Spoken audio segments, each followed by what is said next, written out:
is preparing. So it will be streaming on YouTube, and just so everyone knows, it is being recorded right now as well. And the recording will be on YouTube afterwards if anyone you know has missed it, or if you would like to come back and revisit it. So welcome also to those of you joining us on YouTube. And so thank you all for being here, whether you are in the Zoom right now, watching live on YouTube, or watching us after the fact. We're excited to have everyone here. So feel free to use the chat and the Q&A buttons for now, and we'll check in a little bit later. So right now, I'll turn it over to Allison to get us started.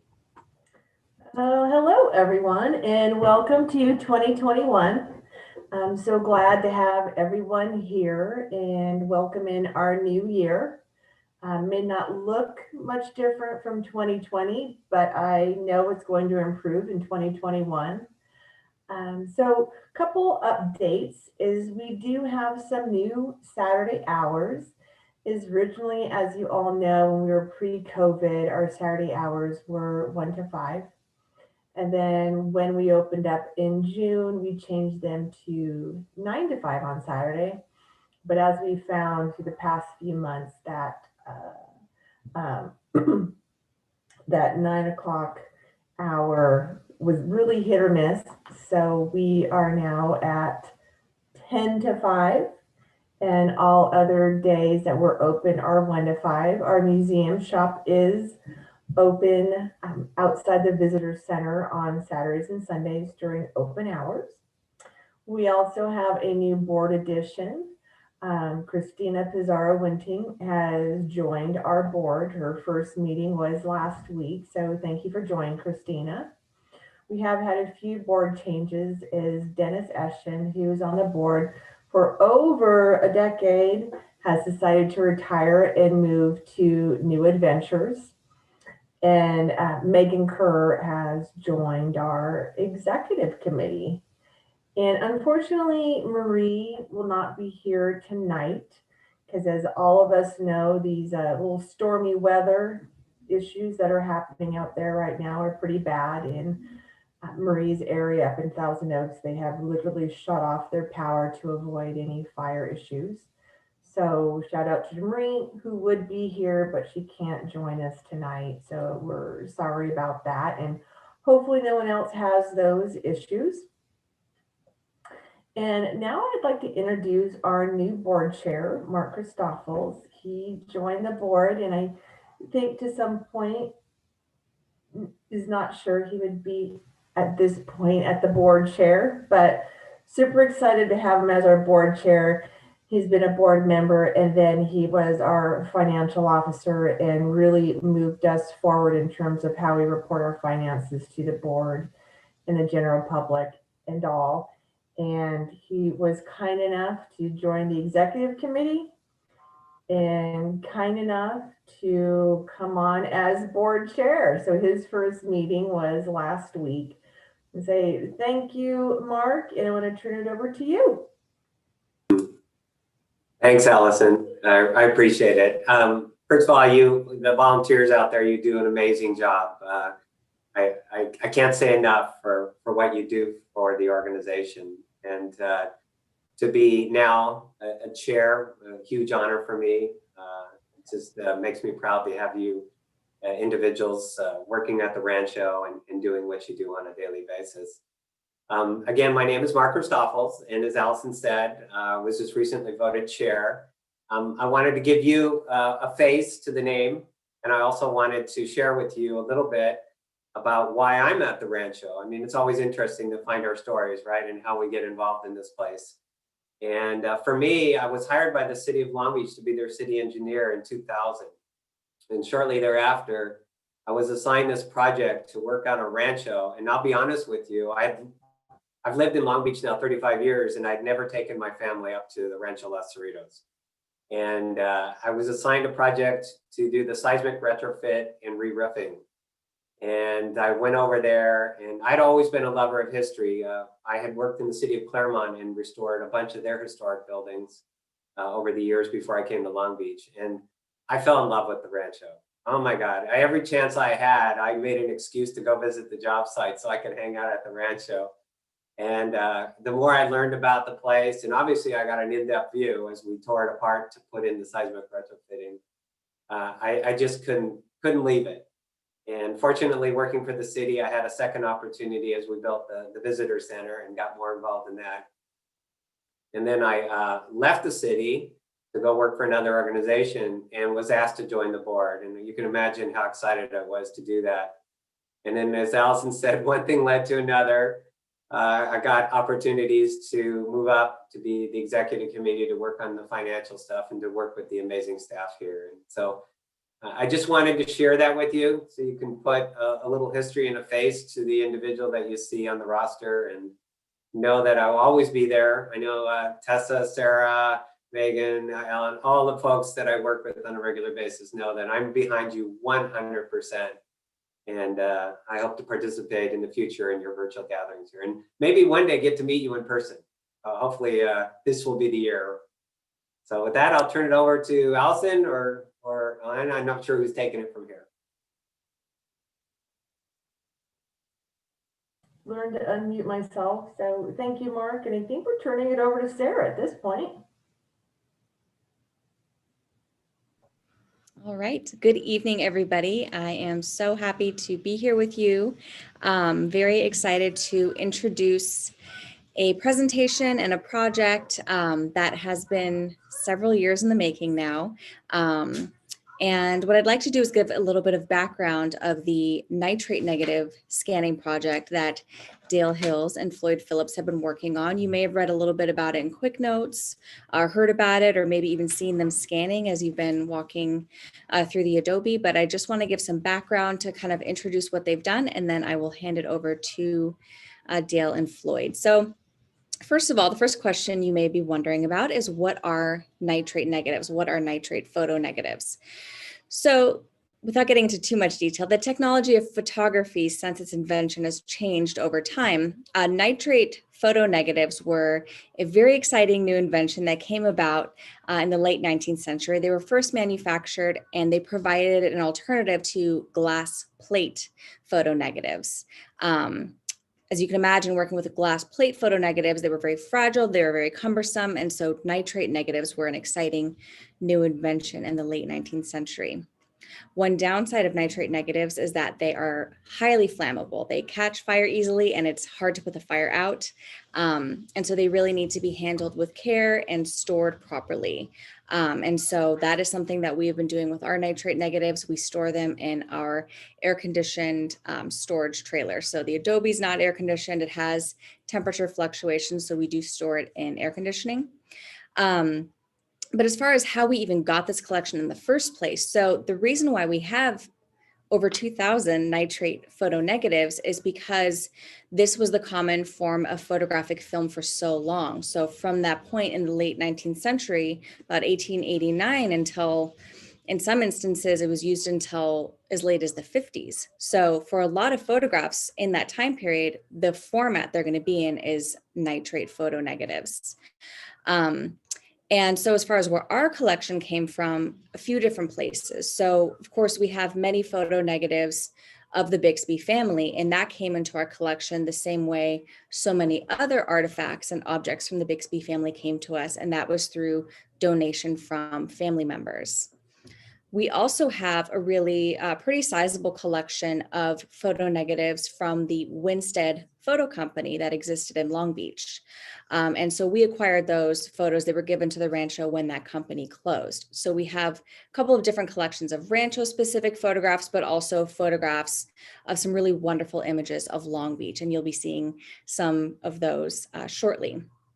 And so, many of these negatives may make more sense to be in the collections of the Historical Society of Long Beach or the Long Beach Public Library. And so moving forward, it's easier to determine potential donation once these items are scanned. So that brings me to the next point. Why have Dale and Floyd been working so hard on scanning and digitizing these negatives?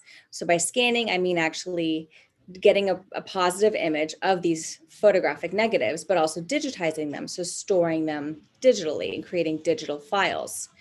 And the reason is because before Dale and Floyd started all their scanning work and all their digitizing work, the negatives were stored in sleeves in boxes, all acid-free, properly stored, but even so, they were all kind of stored away in that way, which doesn't really make them easily accessible or very easily usable. And so by scanning them and digitizing them, we can share them with the public, we can use them for education, we can enjoy them moving forward.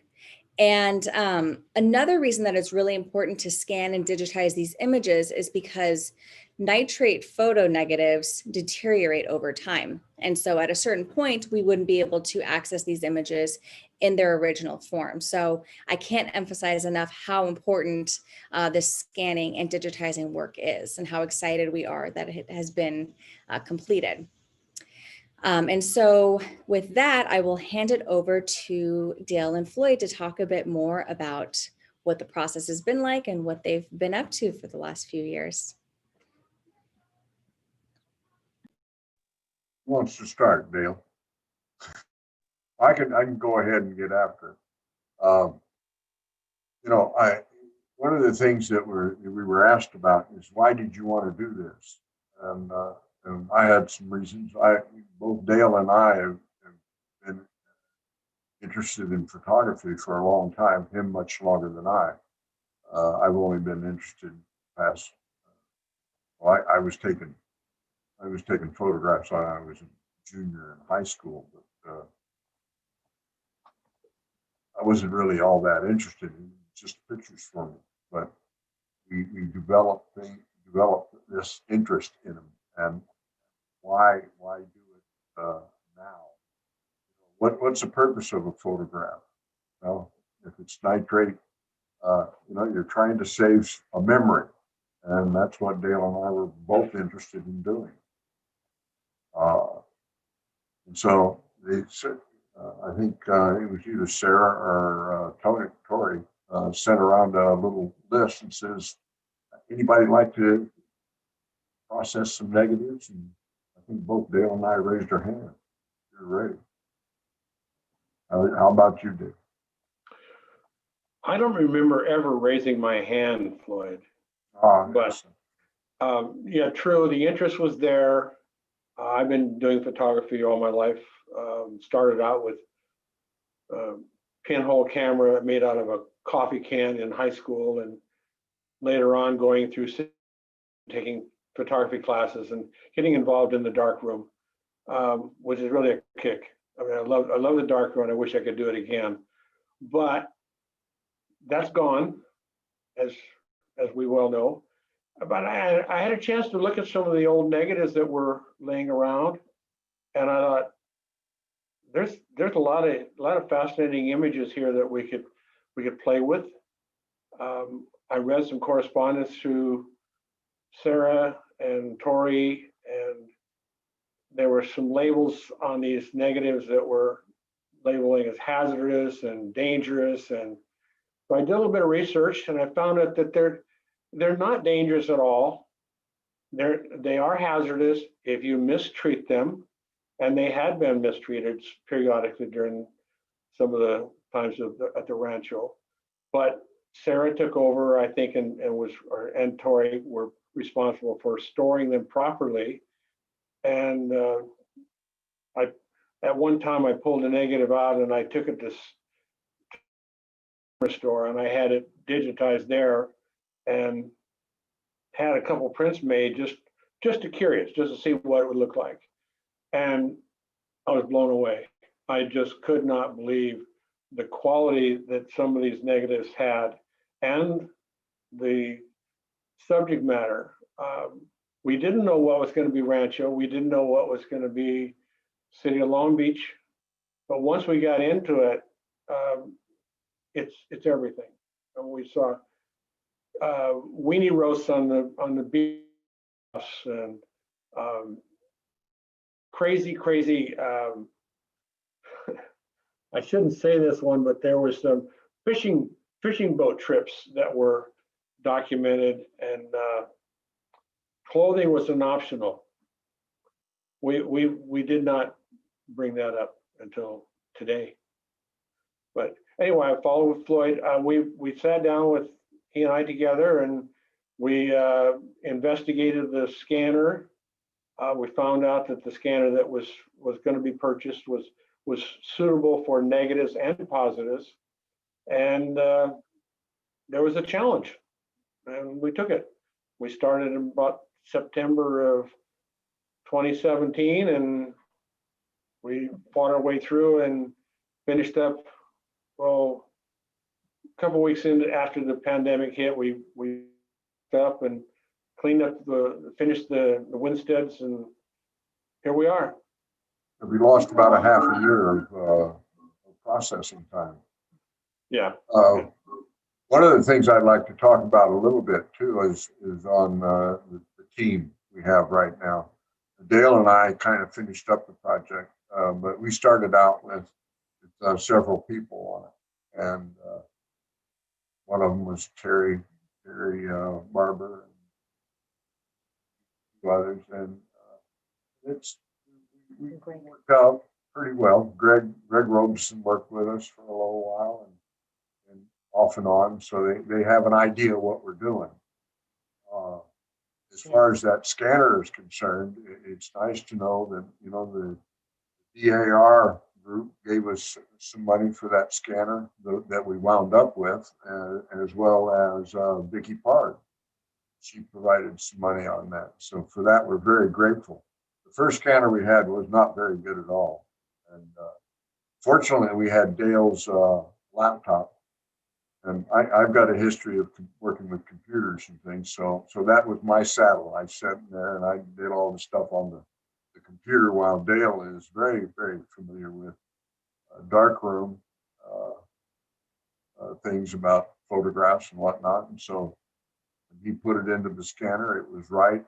And I put it into the proper field. We wanted to keep all the data we could possibly get with these things. And what that means is we get away from all the various data compression algorithms that computers have for storing digital data, and we stuck with TIFF products, which give you a huge file, but a lot of data. So that can be processed and made into very good pictures. I think that's a great segue into the video that we have prepared. So it was previously filmed to show you the actual process that Dale and Floyd were following. So I'm going to share my screen and share the video. So I'm going to turn my computer volume all the way up. And I just wanted to let everyone know it does start with some dramatic music at the beginning. So hopefully it's not too loud, doesn't startle anyone, but I'm going to get that started now. Here we go.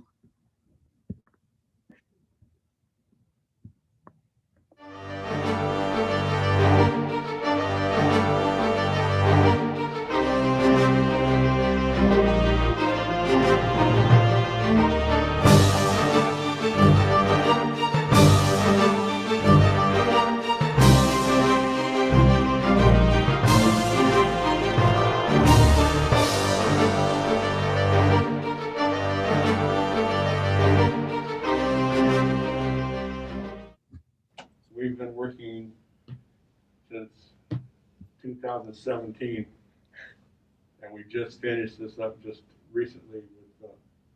We were allowed to come back in and with the COVID threat, but as you see, we're monitoring ourselves. We have our proper masks, gloves, hand sanitizers, doors open. All the necessary. 6 foot. He didn't make me put a tape out this time. Usually give me a tape. But Floyd and I have been doing this since 2017.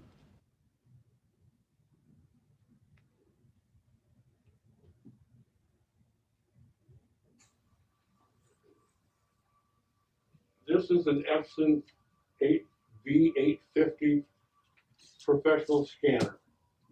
It will scan negatives and positives. The only factor is which way the emulsion on the photograph or negative goes. emulsion goes towards the lens. So the top is the lens, the emulsion goes up. This is a nitrate negative. Nitrate were determined to be hazardous.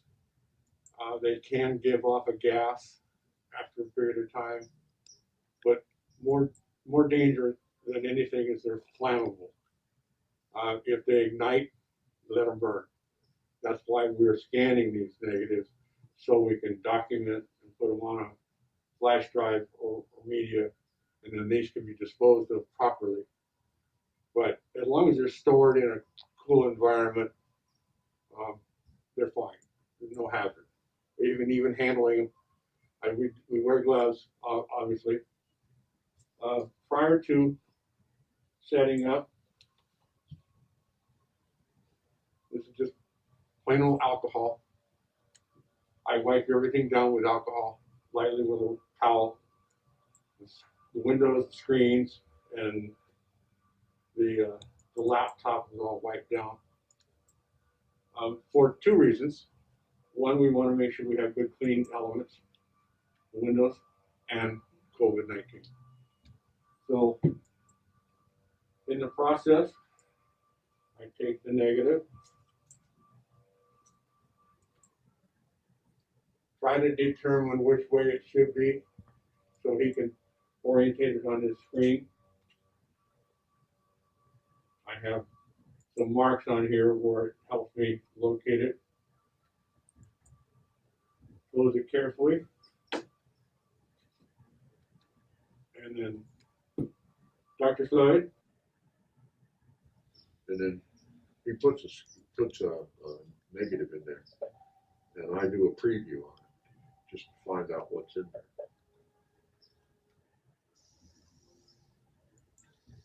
Okay, let me do a scan of this. See what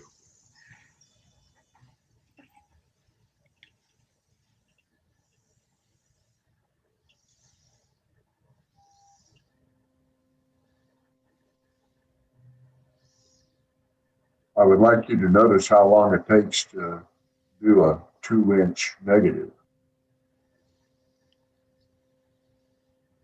See, and the excitement just goes on and on. You wouldn't believe how exciting this gets to be. We did 2,200. Is that the number? Well, Thereabouts? yeah. Yeah. We have 1578 Bixby stuff. And then the rest is Windstead. Yeah.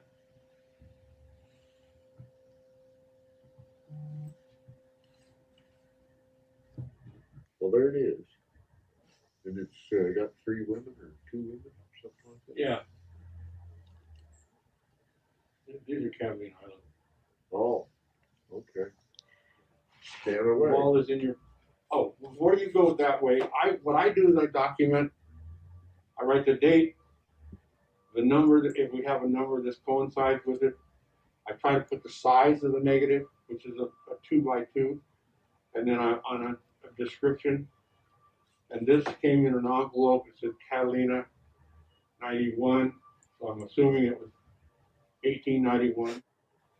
And then as he scans it, he determines how many people or subject matter. I make a note of that. That's basically all we can really do.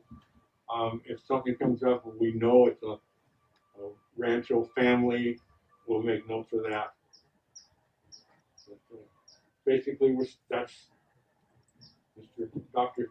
Floyd will Dr. take over. Floyd takes Dr. it from Floyd. there, yeah. And what I do is I have I've taken that element that we scanned in there, and I'll take it and put it onto a disk drive. But that's our normal process.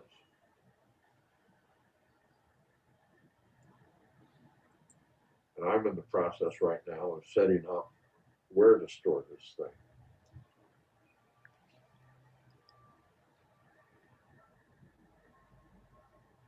Let me add a little bit to that.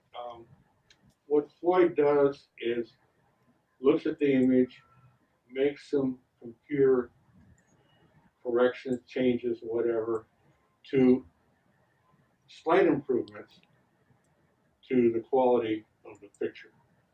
We do not change anything. We're not altering anything other than bringing out a little clearer. There's all kinds of programs that we can get that we can wipe out this and that, but we're not doing any of that. This is what is on this negative is stored as accurately as possible. So we don't make changes. Now, the adjustments that I make yes, are purely have to do with the scanner and what it's sent across. For instance, the scanner may look at something and say, and give a spectrum of what's on the film. It's just off a little bit. So I can take the software package in here and adjust that so that you have a more realistic picture. Now, if you'd like to see what the end product is, you'll have to come around here and take a look at it. But this is what that end product is what we wind up having on these discs to store, so that we save the negative, so to speak, and made some modifications to make that brighter so that you can see what you have there. And then I expanded it so that it can be, here's where I choose where to put it.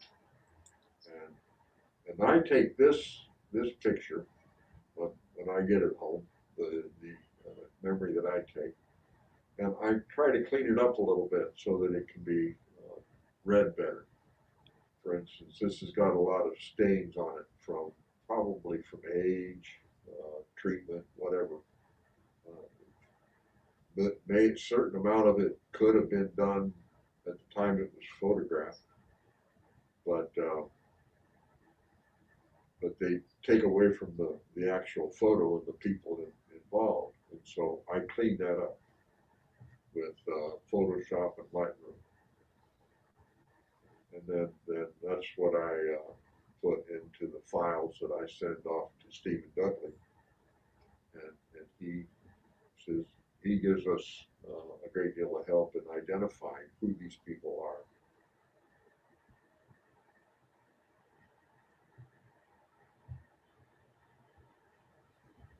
and you see they're pretty fragile, not fragile, but they're awkward to hold.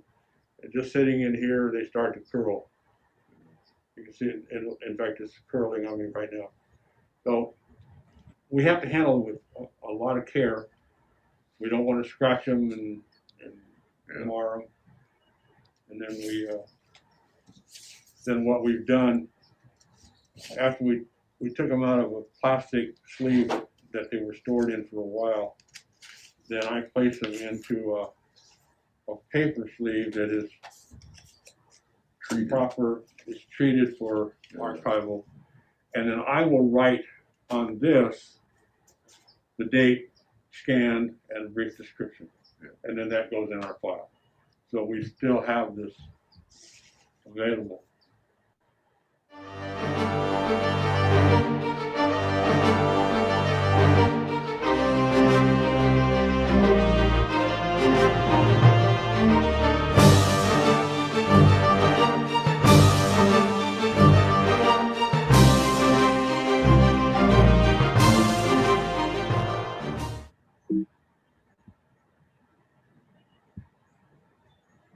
All right.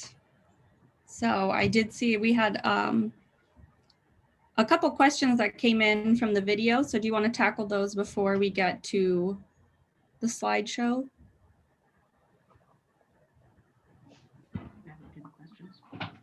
Are you asking me or Dale or Floyd? Probably Dale and Floyd, although they're gone. So I was looking at the various things that came up. A lot of them from Terry Barber, and he wanted to know what the data, what was the intensity of photos, how much how much memory did they use? We're looking at terabyte disks that we're using. I can tell you how much memory each one of those photographs are using, but then I have to shut this down and bring my disk in and take a look at it there. It's not something I keep around in my memory. We put in there the highest concentration as we possibly can, and answers those two questions. We're looking for high density data. And, that's our best chance of getting keeping the record. What were some of the other questions? Well, this next one might be more for Sarah, but do we have a plan on how the photos will be displayed? Or is that still? That's a great question. Thank you, Diana. So we currently have a collection of digitized photographs. And so this is going to be merged with that existing collection. Dale, to answer your question, here's Nicholas. There you go. Thank you. I feel better now. Yeah, he's here. Yeah. So we have an existing photo collection of digitized and scanned photographs that are in our collections database that are all numbered and have supporting metadata, which is information about photographs. That's all searchable. And also, I think it's worth mentioning now that we have a good number of volunteers here, in case you didn't know or you forgot, these scanned photographs are actually printed out and they're in blue binders in the library, available for you to peruse whenever you're in the library below that painting of Jotham. So sometimes people don't know or they forget. So we do have an existing photo collection. And so these will be merged into that. They'll be given supporting numbers and information about who's in the photograph, when it was taken, all of that. So it'll be added into our collection. And then as far as display, that's part of, a larger process of having our archives available online. So eventually these images will be viewable online, but that is a long-term goal. Thank you, Nicholas. We had a question coming on YouTube as well, which I think knowing a little bit of the answer, I think will be very interesting. So Sandra was asking about how many pictures were you able to scan a day? And for bigger pictures, does that make it easier to work with? I'll answer to whether it's easier to work with or not. Gonna have to ask Dale about that, but it's from a development person point of view, where in the computer it doesn't really matter whether they're big or little. I'll take that one, Floyd. On a good day, we could probably scan 25 negs. On a bad day, 17. Depending on the size of the neg, depending on the resolution that we were trying to achieve. Some of the negatives we looked at were exceptional, and we would scan them at a slower rate. Took a lot more time. Some of them we felt it really didn't have that much interest, so we would scan them a little faster. But if we ever go back and look at some of those and someone says, I want that one, I want to blow it up to 20 by, that could be done again. And that's whether we save these negs for a long time or destroy them. I don't know. I don't know what the rancho plans on doing. I would say 25 negs a day was about average. We were running 3 hours every Tuesday morning, 9 to 12, sometimes a little bit longer, a little bit less.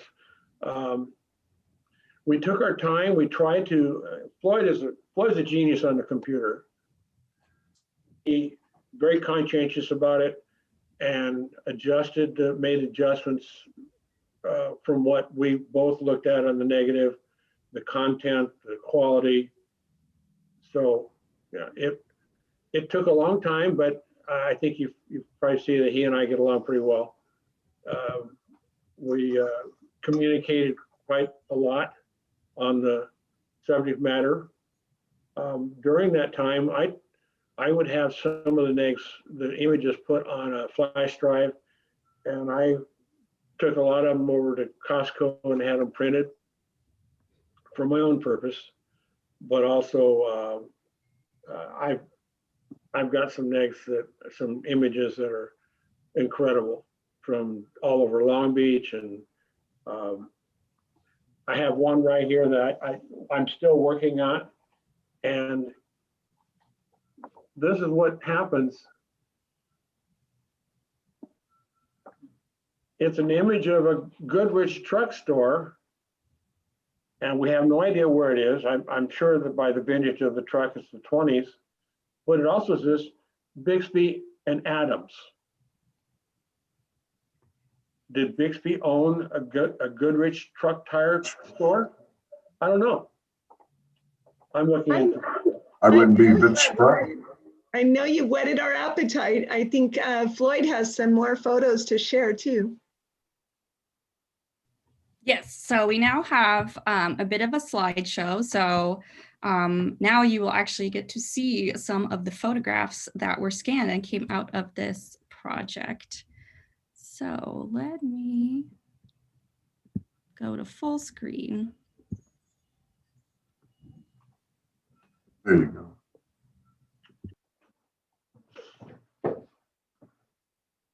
Now, if you're ready for me to start talking take about it away, these Floyd. things, or just talk away. Yeah. Well, I love these things. This is Llewellyn Bixby. That picture was taken before 1890. He died in 91. I believe that the photographer was Sarah Bixby, and it was probably one of her first photographs. This shows Llewellyn watering his yard at his house up on Hill Street in Los Angeles. You could see some of the nitrate effects right in here. You probably can't see me pointing that out, but on the right-hand side of the photo, there's a flap over, and then there's a bunch of, looks like liquid has been poured on it. Well, that's the nitrate starting to deteriorate. Well, you'll notice this photograph is in has a circular lens in it. And so you get this vignetted effect on the four corners. And that's a signal that it's early vintage Kodak, little brown box. We'll go to the next one there. Well, or and Alana. Now this is the Reverend Hathaway, George W. Hathaway, and he's in front of the Bradbury mansion up on the hill. All this information that we got from this, I'd like to point out, came from Mr. Stephen Dudley. He helped us out greatly on this. After a while, you begin to recognize the faces, and you can kind of go on your own. But he recognized that house, and as a matter of fact, when we first scanned this thing, we got it in backwards. These early films are very thin, and it's hard to read them. So it was easy for me to turn it around and get it in the right perspective. This light flash across the Reverend's knees there, that's an artifact of light leakage by the camera. And I believe there's some ways we can fix that with software in the computer. Go to the next one. And this is his son, Llewellyn. Llewellyn Bixby's son, Llewellyn Bixby. And he's on his way to school. He's in the same place there by the Bradbury mansion. I guess he's probably what, maybe 12, 14.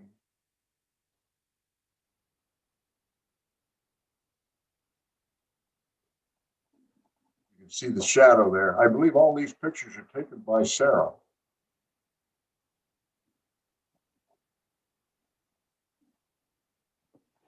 What year was this approximately, it says? Well, born, see, he was born, I would put it probably, I'd say in the late 18, or early 1890s.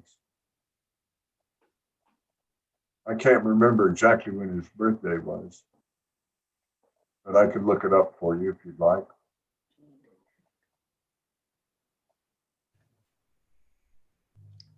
He was born 1879. So if you think he was about 12, then just add that. So early. Yeah. 18, what, 92?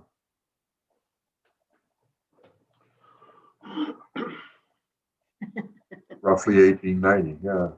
Stephen Dudley. Thank you, Stephen. Want to move on to the next one? I like this one. This is the family gathered together. And what places this, gives you a good time judgment on this is the work, the handwork they're doing there. They're all doing a little bit of crocheting and whatnot. It's kind of a characteristic of the World War I. They're doing this thing for the troops. That'd be a location. Just like it says across the bottom there, we have Paul Jordan Smith, Roger. These are children from Sarah's children. Across, and there's Llewellyn Bixby on the upper right hand side.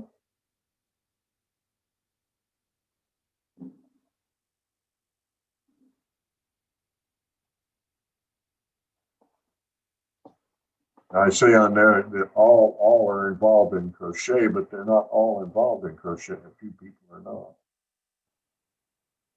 But you can see right in the middle there, that's Llewellyn. I believe it's Llewellyn Bixby. I'd have to look through that list. I think it's Llewellyn Bixby III. And Llewellyn Bixby Smith. That's who it is, Llewellyn Bixby Smith. And he's working on a crochet. You want to move on? Now this is, as you go into the courtyard there, the Bixby, or the Rancho Los Cerritos. This is I'd say it's I put certainly around 1920. I do not know who this person is in the middle of it, but you can see the deterioration that it was taken during the 20s. When Llewellyn Bixby II discovered this, it was in worse shape than that. Not sure about the dress. Well, yeah, we don't know. Want to go on? Oh, and this is my favorite picture. Now, Dale took a look, observed this, and he says he thinks that's a professional photograph. And I think he's got to be right. It looks pretty good.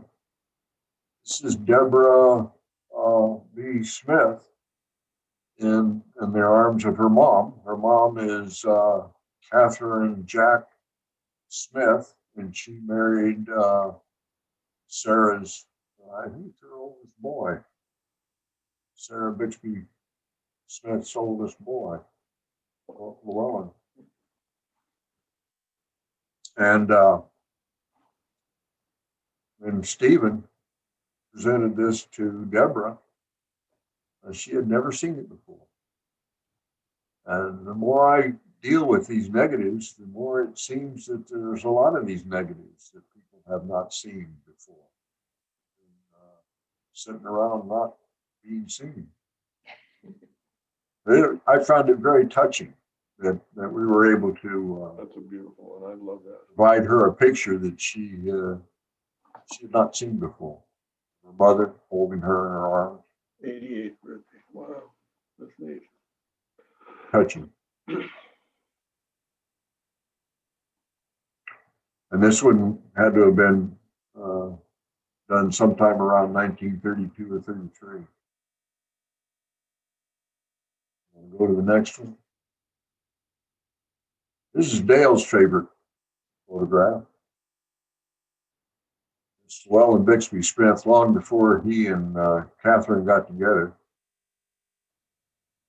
Had a Harley Davidson, early Harley Davidson. Floyd, can I chime in for a minute? Go for it. I did a little bit of research on this motorcycle, and it looks to be about a 1918, which is supposedly about the first year that Harleys were manufactured. And we found other dates on it. This picture was taken probably in 1919. The bike has been modified for dirt and off-road kind of thing. So it's, I mean, I can't understand why he's got a bedroll in the back, but that's how we started our motorcycle life together, I guess. It's a beautiful picture. I printed this and then I had it sepia toned, and it's incredible. It's just a beautiful picture. Yeah. Now, the nice thing about the way we did this, this particular picture, when we present it in a slide like this, has gone through some data compression. But we're not affecting the original negative at all. We're just taking an image that we saw and cleaning it up and putting it out there. You want to go on to the next one? Oh, this is Llewellyn. I called him Llewellyn Bixby II. He's sometimes known as junior. He's sometimes known as senior. It all has to do with whether you got two L's on the front or not. Llewellyn Bixby, Jotham Bixby's brother. And I deal from the Jotham Bixby point of view because that's what I like to do. I give tours when we can. And so I refer to him as Llewellyn Bixby II. What he's going to do with that bucket, I have no idea. But that's on Catalina. They like to go to Catalina because there's several pictures in this array of the family on the boats going into Avalon Bay over there, back when there was no buildings around, just tents. I mean, it's really a good group of pictures to be looking at. Let's see, what do we got next? Well, these are some of the Windstead photographs. And as you can see, they're not impervious to nitrate deterioration. This is from on East Ocean Boulevard, and it's looking out towards the ocean. And the next one, we don't know exactly where it is, but it's sort of on the street. You can see the East Ocean Boulevard sign there on the curb.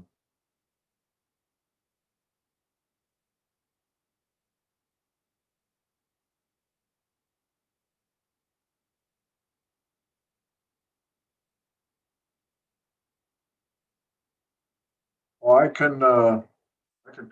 Somebody asked about the circular images on the camera.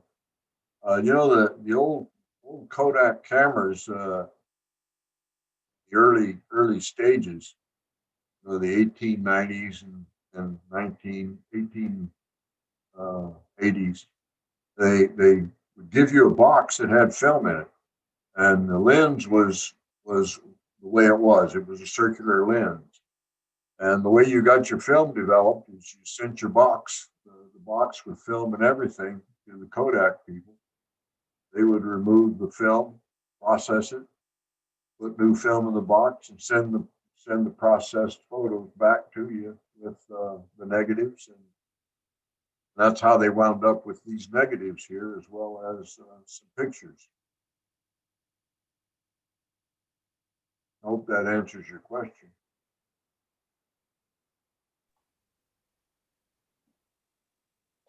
Floyd, I might add that some of the Windstead negatives, or most of them that we have, are 8 by 10.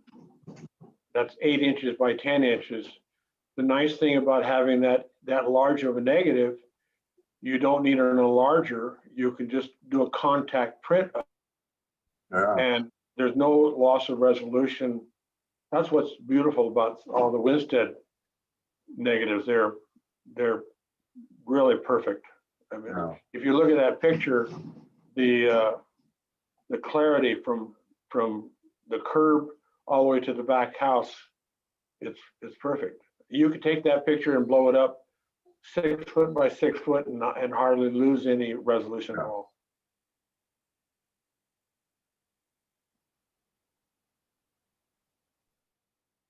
We were careful about getting real high density film for this too. When we scanned this, we wound up with a high density digitized image.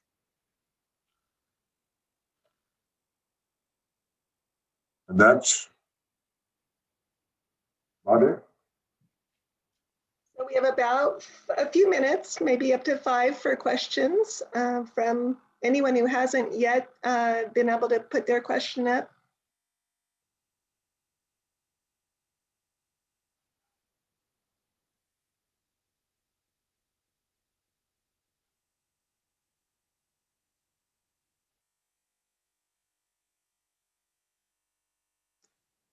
All right.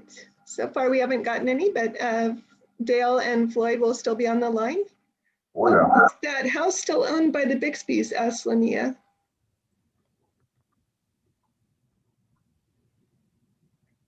Pardon? Linnea wants to know if the house is still owned by the Bixbys. I'm wondering, Linnea, if you meant one of the last two, which are actually houses in early Long Beach that we inherited those negatives. We're not entirely sure yet what those belong to whom those belong. So Now, Jotham did build a house down along that area, along East Ocean Boulevard. But we've yet to find in this particular bunch a picture of that house. We do have some pictures in as Sarah points out in the blue binders that tell you what that house looked like. They don't look like those two houses. Those houses may be Bixby relatives, but we don't know. But we inherited nitrate negatives that came from other collections and an early photograph studio in Long Beach. And that's where that was from, correct? Yes. And Leslie asks if we know whether the early house on Hill Street is still in existence, that Bradbury mansion. I think it is. Stephen would probably know more about that than I would, but I rarely get up to Los Angeles, that part of Los Angeles anyway. So I don't know if it's still there or not. It certainly hasn't far around it. Megan, I might add that maybe that's approaching the phase 2 of this project. We could use a lot of help. I have some friends that have helped me identifying some of the images. Maybe that's the next phase we could go into on some of these negs and pull on the volunteers and see what they want to help. So that leads us right into Sarah, but a little thunder was stolen from that when Steve Dudley weighed in and said Bunker Hill entirely is gone, and including that house. Okay, there you go. So next up, Sarah. So next steps for these photographs, which I alluded to a little bit earlier, for the images that are specific to the Rancho or to the Bixby family, those are going to be merged into our existing collection and given numbers in the same system that we already have, and added into our database. And then for the images that were from the Windstead collection that are, these really great images of Long Beach history, we may offer them to either the Historical Society or Long Beach Public Library. My understanding is that some of the Windstead collection already is in those entities. And so it would be great if those collections could all be merged and all of those Windstead photos could be together in one place. So my thought going into this project was I can't really offer what we have until we know what we have. And so having all these images scanned was a really important step in kind of determining what we have to offer, figuring out what makes sense for us to keep, and what makes sense for us to offer to an entity where it might be more appropriate. And as far as kind of our database and having these available digitally, right now, that's all internal. And so if you wanted to see a photograph, one of these, either the new scan photographs or the ones that we already have in existence, those all live in the Rancho's computer system or printed out, as I mentioned, in the library. Now, our long-term goal is to make these available publicly in addition to our larger archival holdings. And so we can have more researchers, students, scholars, and the community at large be able to access our archival collection. And so this really folds into a larger project of digitizing our archives at the Rancho, which is something that we are working on right now, doing some fundraising for that, doing planning for that. Actually, part of that process has started. We have a resident archivist from an organization called LAS Subject who is digitizing our oral history interview collection. So these scanned photo negatives really, I think, dovetail into that larger project of making our archival collection digitally accessible for the public.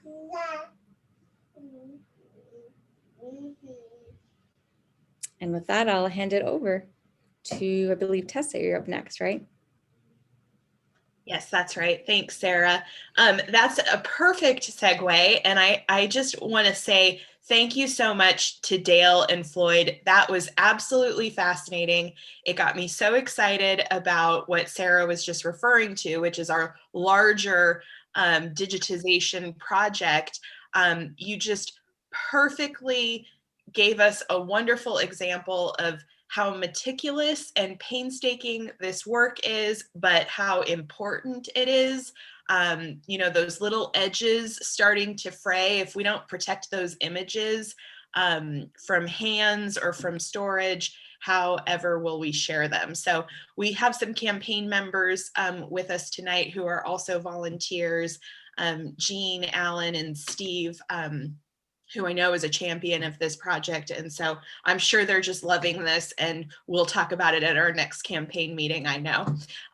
What I'm here to talk about is I wanted to circle back to this group to give you an update on our year-end appeal. So I had shared with you, I think it was in our November gathering, sort of what the plan was for our year-end appeal this year. We did a digital campaign, a mailer went out to 4,000 households. It was a little different this year as we were in this COVID year. We had to take a look at what we realistically thought we could raise. So in our approach, we went from a goal amount, which is typically $25,000 a year. We reduced that goal to $15,000 for this particular appeal. And we created a letter that talked about the Rancho's incredible COVID-19 response, which in large part is thanks to the volunteer core team, which enabled us to reopen. As we closed in March, we absolutely needed your help to reopen in June. We highlighted our historic gardens as an essential service to our community. The Parks and Rec department has a strategic report that came out where they talked about, and we highlighted this just briefly in the letter, where they talk about our location in North Long Beach is underserved when it comes to green spaces. So the Rancho has truly been essential through this crisis, and our surveys are reporting that. More than 80% of visitors talk about a mental health benefit from visiting the Rancho during this time. So I want to thank you for your volunteer service through that, and I am happy to report how the year-end appeal did. So we reduced that goal to $15,000, but thanks to 82 donors, we raised $24,375, which is basically our original goal. And I want to thank this group. You were all incredibly supportive through your service hours, through your generous donations to the year-end appeal, whether you gave through that or Long Beach Gives. This is just always a team that we can count on, and thank you so much for all your work. So I'm happy to report that update to you. Looking forward into 2021, we're still going to be very conservative about what we think our fundraising goals can be. I don't think we are through the hardest part of this yet. But I did want to thank you, and look forward to giving you another update next month. With that, I will turn it over to Laura. Hi, everybody, and I want to congratulate you and thank you for that great news that Tessa just shared. That is amazing. I know all of you volunteers really stepped forward to support the Rancho. And now it's time, and thanks to Dale and Floyd, that was an incredible project, and like it said at the beginning, 700 hours they've put in over the last 3 years. So that's pretty amazing. So now it's time for us to all see all of you and all get together. So we're going to promote you to be panelists, and keep yourselves on mute. It'll seem like you've left the meeting, but you will very shortly come back in. So just hold tight, and then we'll get back to our normal little share that we have at the end of the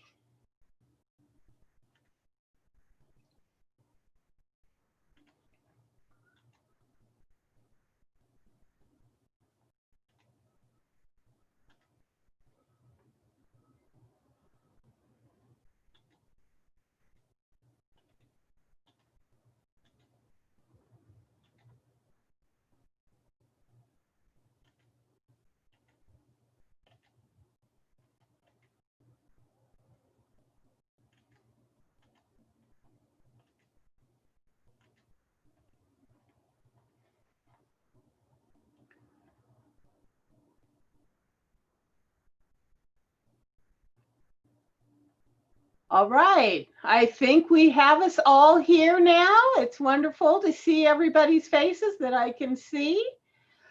And so as it's the beginning of the year, I guess you're going to guess what my prompt is going to be.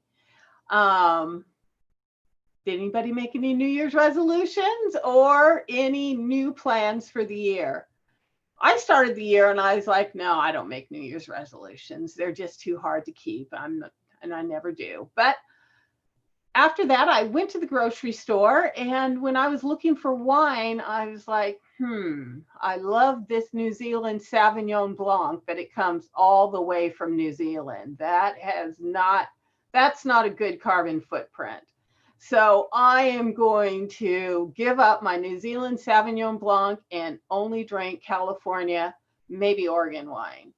So that's my resolution. I don't know if I can keep it because I really love that Sauvignon Blanc. But so what we've been doing is, or if you just want to say what plans you have or whatever you want to share, that'll be great. So we'll try the pass the mic method. So I will pick on somebody to share, and I'm so excited to see Tori after so long. We have a lot of old timers here, so a lot of you remember Tori, our former curator, and she's joined us tonight to hear about this exciting program. So Tori, any New Year's resolutions from you?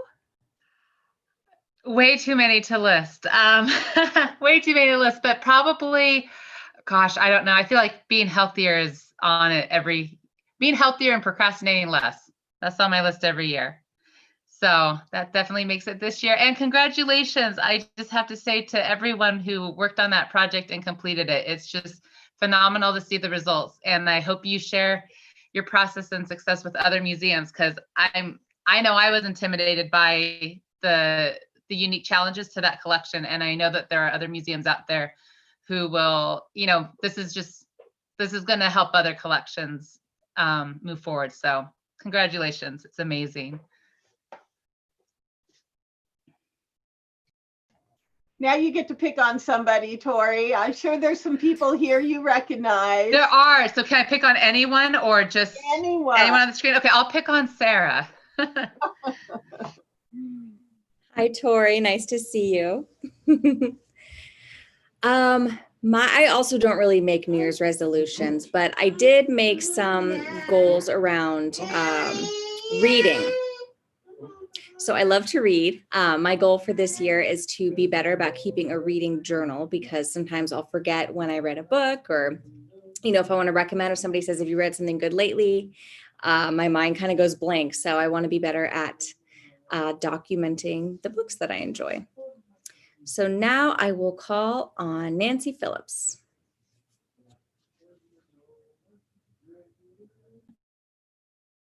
Okay, unmute. Well, I had no resolutions, but now having Floyd and I are in separate rooms, so I wouldn't be distracting him, and having seen the mess of books behind him, tomorrow's resolution is clean that bookcase. Should have done that yesterday. My immediate resolution this year is to get an appointment for that COVID vaccine, which has been driving me crazy for a week. The horrible website here in Orange County to get it, but I will get it. And I will be able to go out in the world, because we had to cancel our trip to Ireland last year, and we really hope to go later this year. So that's my plan for now. And since I don't see people, so I don't know who's there, but I know I saw Joy and Hyam there, so I'll call on Joy and Hyam if they're still there. Oh, they're there. Okay. You're still muted, Joy and Hyam. We can't hear you.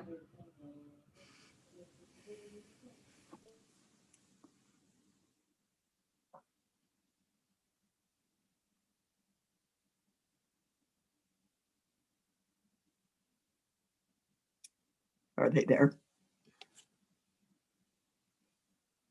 No, they're there.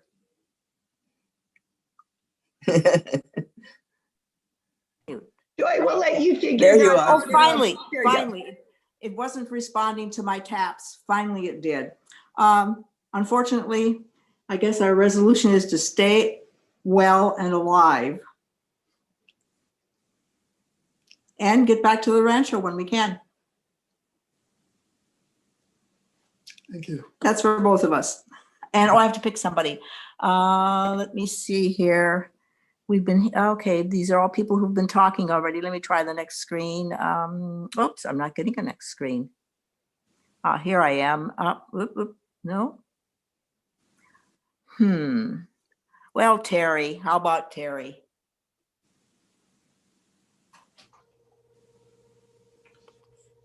I am also looking, you got me up there yet? You're there. I share Nancy's goals or resolutions in trying to get the COVID shot taken care of. I'm waiting for my doctor, and I'm also signed up both places, so either the cities or whatever, to get that, and also travel maybe later this year. I already signed up, but we haven't totally paid for it, but it's all tentative, to do a music tour of Tennessee and go to Graceland and all that. And I'm looking forward to that, and I hope that does happen. That's it.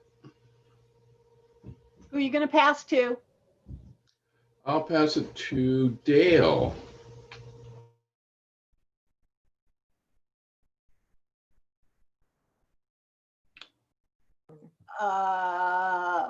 Terry, I knew you were going to nail me on some questions. I was dreading it, but I was prepared. New Year's resolution, let's get this pandemic under control. Let's get smart, get your neighbors smart, get your friends smart. Let's just buckle down and get it under control. There's a lot of stupid people out there that are just really abusing it, and I'm tired of it. I haven't seen my grandkids since Christmas. Drive me crazy. And this is the first time in 25, 26 years that I didn't do us at the Rancho because of this crazy disease we have. So let's buckle down. Everybody buckle down. Let's get it under control. Yeah, I was just reminded by my boss sitting next to me. I think resolution is do Santa Claus next year. Bring me back. I'm going crazy. I need Sarah, your kid made the fix. That was what I needed to see, your little one. Anyway, everybody stay safe. And to Floyd, thanks, buddy. What a pleasure. Did a great job. And Alana, you're tops, babe. You are tops. Thanks a lot for everybody. All right, who are you going to pass to? Oh, I see my friend Gene Smith down in the corner. Gene, you're up. Okay, can you do it? Just a hint, if you push the space bar down, it unmutes you temporarily. Just hold on to it. And then it's a lot easier than finding the button. I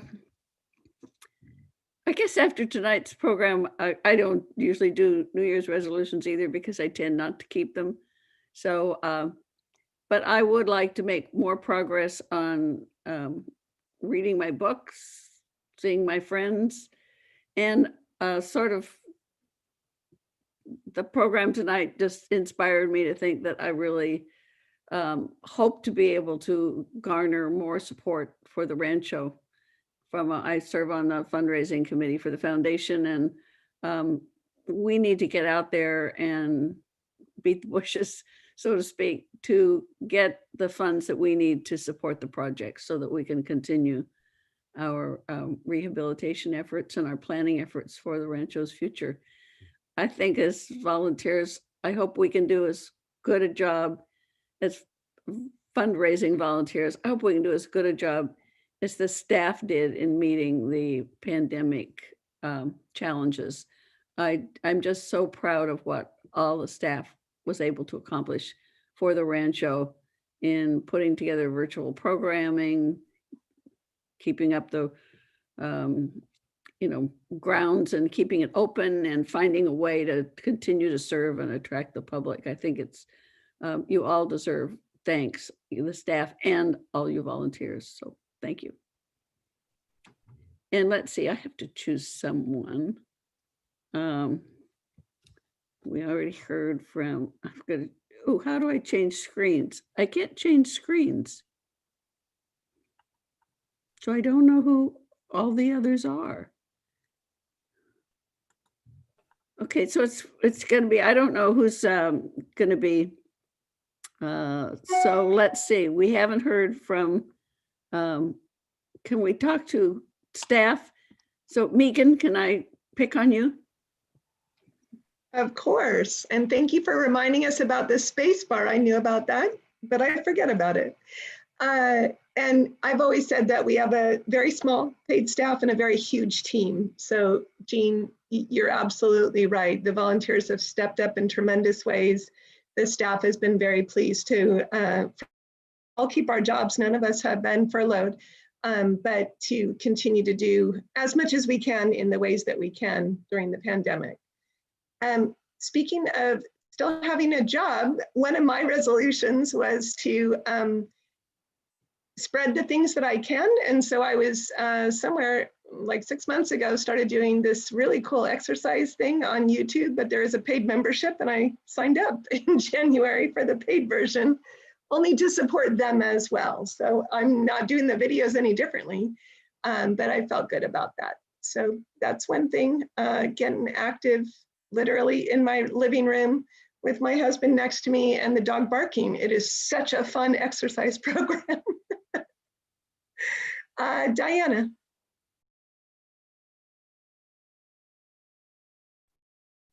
Thank you.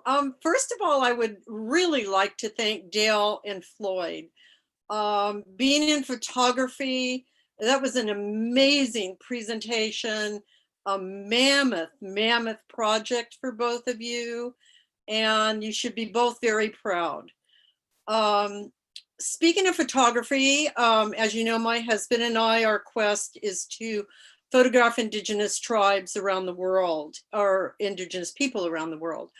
We are leaving July 3rd and going to be gone till January 11th into 22 countries, Africa, the Arctic, just all over, photographing Indigenous people. Unfortunately, we have about 40 vaccines on our cards now, but I need 10 more before I leave on July 3rd. So I have to kind of space out what I'm doing between now and July 3rd. So that is my game plan. I hope I get to see all these Indigenous people, especially in the Omo Valley in Ethiopia, which is the cradle of civilization. And I will report back to you. So that's my game plan. It's very industrious, but I think I can do it. I will pass it to my best friend, Lori Adams. Thank you, Diana. Like so many of you, my New Year's resolution is evolving. They pop up and then I can see if they work or not.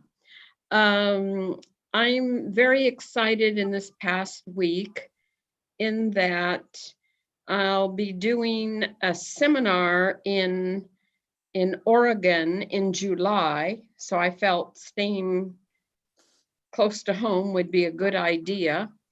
And I almost got the vaccine, but here in Leisure World, they supplied 2,000 doses for 9,000 people, and I just couldn't get the appointment.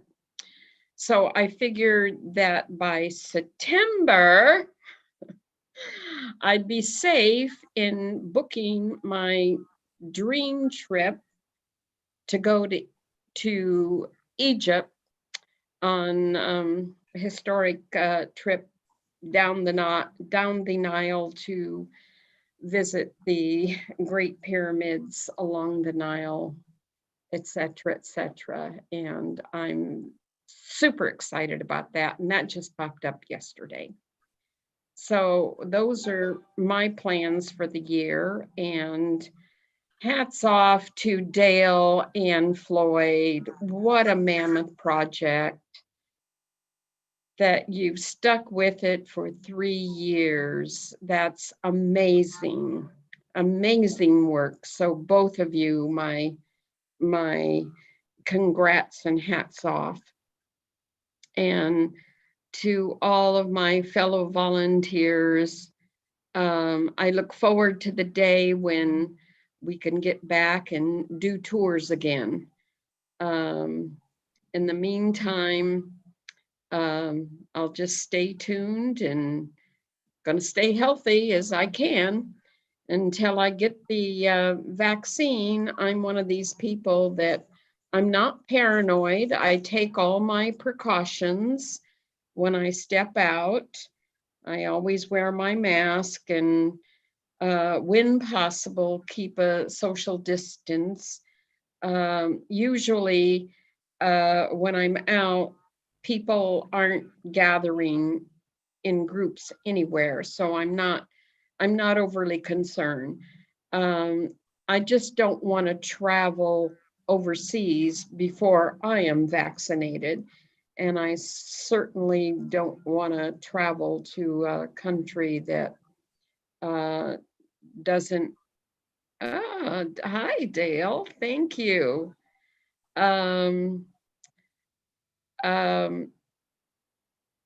That doesn't have it as well. So those are my plans.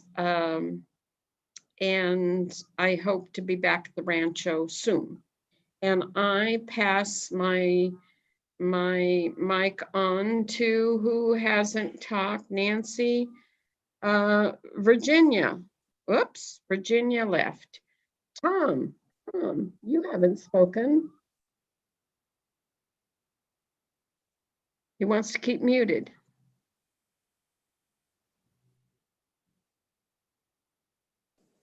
Okay, how's that? Perfect. Okay, great. Well, I didn't do any resolutions because anyway, I just wanted to say I just want to remain positive. Things are going to be better this year. Let's see what else.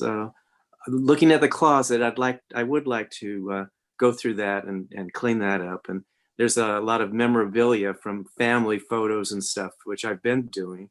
But there's another huge box in there, so that's on my agenda. And I want to thank Dale and Floyd. It was excellent. And in the future, if you need any assistance, that was my profession was with Photoshop and multimedia. So I'm there for you guys if you need it. And hopefully in June, I'll be going to May. I'll be going to Hawaii for a couple of weeks, and it'd be a nice little vacation, to get away, and it's just me and the ocean, and it's perfect.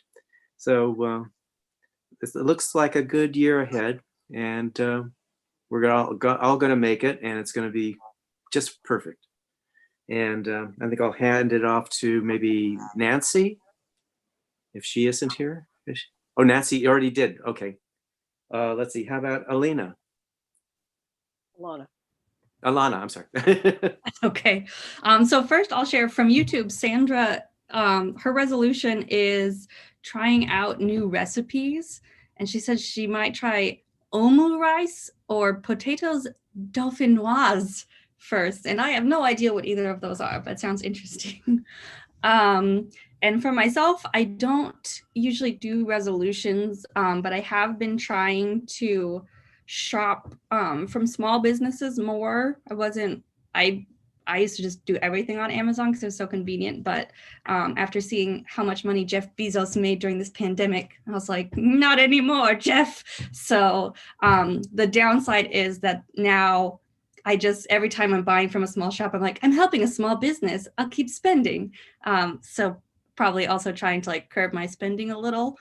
And then I also want to try to do more creative things. I have a tendency to do it for work or when I have something that I want to make specifically for someone, but I always really enjoy it, but I don't make time for myself to do it all of the time. So I'm going to try to do that this year, and that'll hopefully help me pass the time until we can go out once again. So I'll pass to Floyd. I don't think we've heard from you yet. I mean, all that talking I did. Oh, thank you, Alana. I appreciate that. We have, I think, one New Year's resolution. I want to go see our grandkids and their parents in Ireland. Our son lives just south of Dublin in a little town called Windstead. it's a beautiful little town. It's got a river running right through it. So I'm going to take my fishing rod. I don't know when we'll be able to go on do that because Ireland's getting hit hard too with COVID stuff. So that's kind of a hope. And then the other side of this is there is a lot of work left to do on these nitrate negatives. We want to make sure that something with it. What's a picture? It's a memory. You want to get a memory where it can be used. So I know we got a lot of work left on the photos. So who can I pass it off to now? I think everybody's been talked to. Anybody we missing? We still have Tessa, maybe? Martin, if he wants to unmute. Who? Who did you say? Tessa and Martin and Joyce Bell. Well, Martin Bell and Joyce, I forget her last name. Well, Tessa, you want to talk? Sure, I'll go. So mine is the same as our friend from YouTube, Sandra. Mine was to make new recipes. And so yesterday I made Thai-inspired chicken meatballs. And they are in a coconut chicken stock broth with spinach and tomatoes. And I threw some frozen peas in there. I haven't actually eaten them yet, so I will have to report back. That's what I'm going to do right after this. But otherwise, I don't really do New Year's resolutions like many in this group. I've tried to do a couple sit-ups. I'm trying to drink more water. We're just doing the best we can right now. Dale, I did want to say we should send that picture of the motorcycle guy to my dad, but let's not tell him it's a Harley, okay? So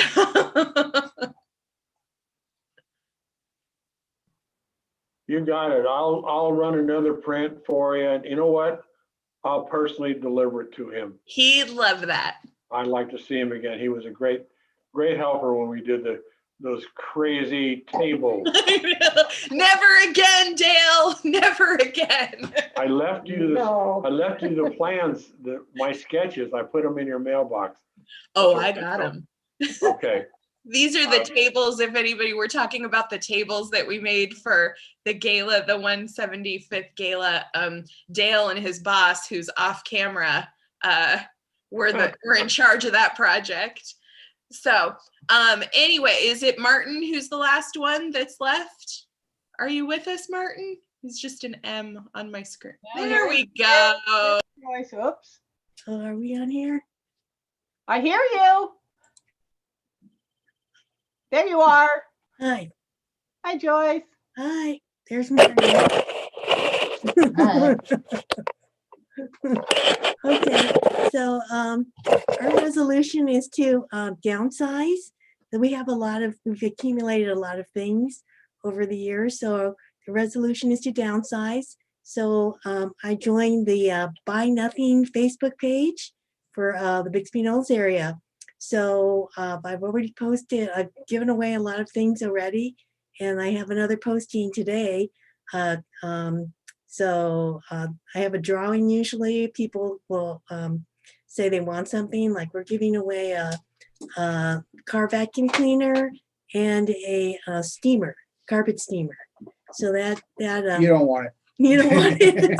It's like 20 years old, but all these people want it. And so we put names in a hat and we draw it, and then we go drop things off. It seems there's an unsustainable demand for anything free. Yeah. Yeah, we had 20 wooden men's suit hangers, and people wanted them. Okay. So that's our resolution, is to downsize and, find new homes for things. That is a great resolution.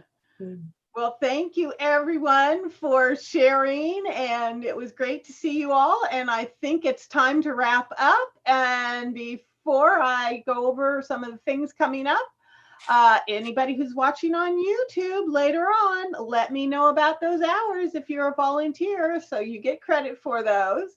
And I'll see maybe some of you tomorrow. We have our every other week coffee tomorrow morning. We have gardening on Tuesday mornings, garden crafts the first Friday, curatorial work days arranged with Sarah. Just send an email to her, and that's done, you know, individually. And she definitely needs help with that.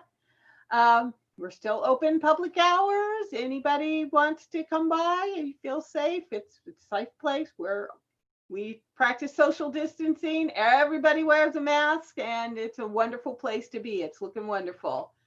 And birding, second Thursday, isn't it? Did they change it to Tuesday, which would be February 11th? RSVPs are required for that. And next month, a month from today, we'll have our presidential VG virtual gathering featuring Craig Smith, another one of our board members who authored Confessions of a Presidential Speechwriter. And he's a fascinating speaker, and we won't want to miss that. And I think that's enough. I'll let you all go. Thank you for coming, and see you around. Bye-bye. Thanks, everyone. We'll see you next month. See you.